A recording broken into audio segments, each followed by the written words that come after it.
Hey, Pastor Steve Waldron here with a monumental book by Gail Riplinger, the History of the King James Version, letter by letter. And it is fascinating. I will tell you, I found information in this book I have never seen anywhere else. Some people would say it's extreme, and I think it has to do with her writing style. You know, of course, she's written several college textbooks. She's gotten postgraduate studies at Harvard, a couple master's degrees, so she's not, you know, a dumb lady, so to speak. And in all of thy word, that's the name of it, Understanding the King James Bible, Mystery in History, letter by letter. And so, again, I learned so much from this particular book. Even if you disagree with her, the sources she uses, at least you'll be able to see where she gets certain things. And I think she may have learned Gothic, because Gothic was a precursor to the King James Version. It's beautifully done. I think I've got like a box full of these somewhere that I was giving away or selling or something like that. I just turned to something here. As a matter of fact, one of the debates that's raging is, how do you pronounce the name of God? Is it Jehovah or Yahweh in the Old Testament? And she makes this incredibly convincing case for Jehovah. And she goes through the Tetragrammaton letter by letter and how it should be Jehovah, where the vowels come from Jehovah. You know, the K-rites, which the King James translators always really looked up to the K-rites. They would say that the Tetragrammaton had to have 3 syllables in it, so Jehovah would be more advantageous than Yahweh. So we're going to look at something that she's quoting here. And it says about Jehovah, and this is from this book, Genabardus seems to have been the first to suggest the pronunciation Yahweh, but it was not until the 19th century that became generally accepted. And that's EB pages 311 through 314, which now I haven't gone and looked up her references. I just don't.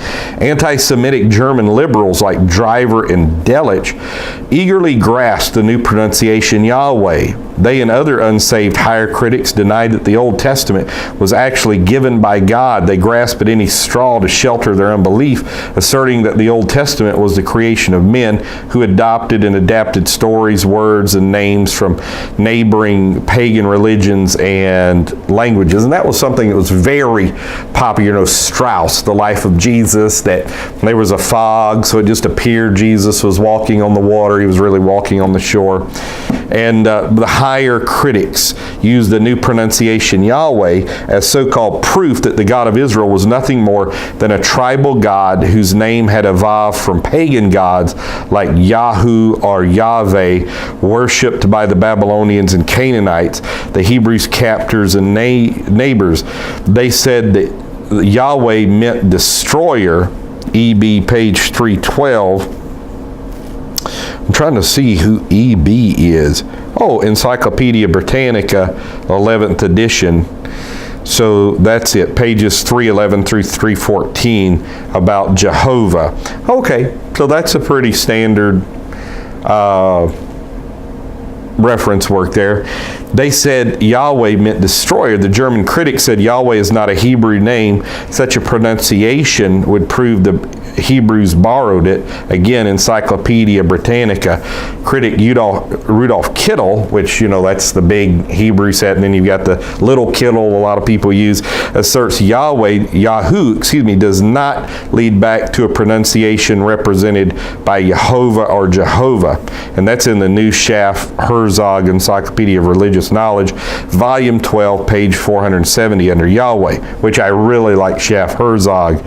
Don't agree with everything, but that's a monument of Christian scholarship. The critics cited ancient documents like the magical text, Aramaic papyri, Babylonian tablets that tell of pagan gods named Yahu, Yahoo and Yahweh. And I'm sitting here thinking of Yahoo search engines. That's for another video, I guess.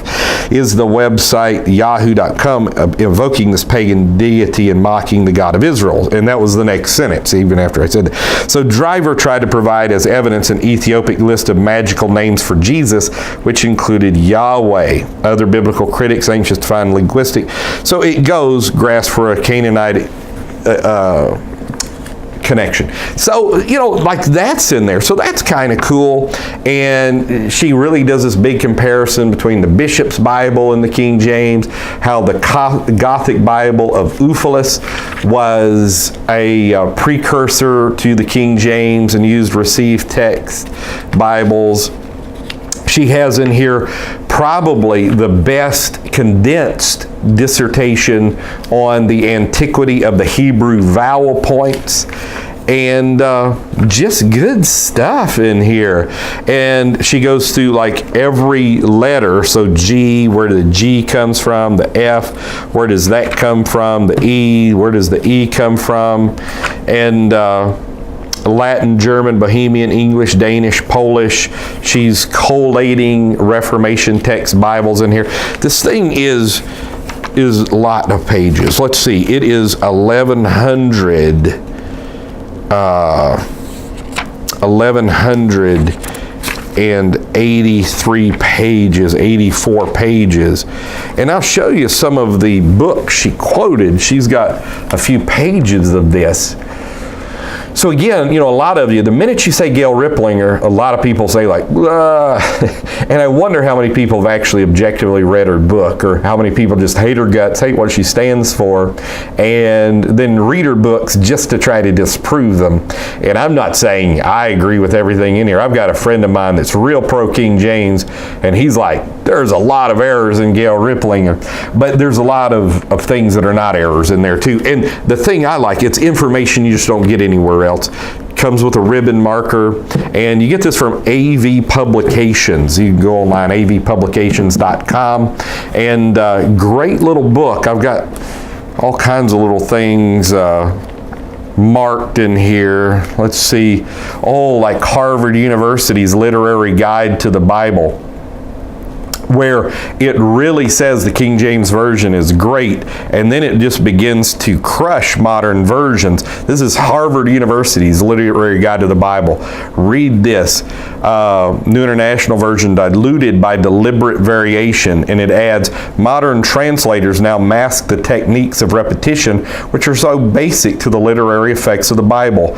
The Renaissance, i.e. KJV translators, practice worked better. They were, for a start, shrewdly perceptive of the need to reproduce very close repetition, as for instance within a single verse. The reader of a modern version can find no such pattern. Again, the modern versions do not allow their readers such insight. Too often the contrast between old and new versions shows up not merely in imperviousness, ignorance on the part of the modern versions toward the Bible's literary effects, but a real desire to suppress them. Suppress the literary effects of the Bible. And so that's from Harvard University. And, that's just standard work. And fascinating stuff. So you might want to get this again just to read through it. It's fantastic. The NIV omits 64,000 doctrinally important words, 17 whole verses, and I find it fascinating. Her research, she's dedicated her life to this, and just amazing. A lot of people get on her because she's been divorced and remarried sometime way in the past, but you that are without sin, why don't you start throwing there? So anyhow, God bless you. I pray you fall in love with the words of Jesus Christ and a desire to obey them. God bless you in Jesus' name.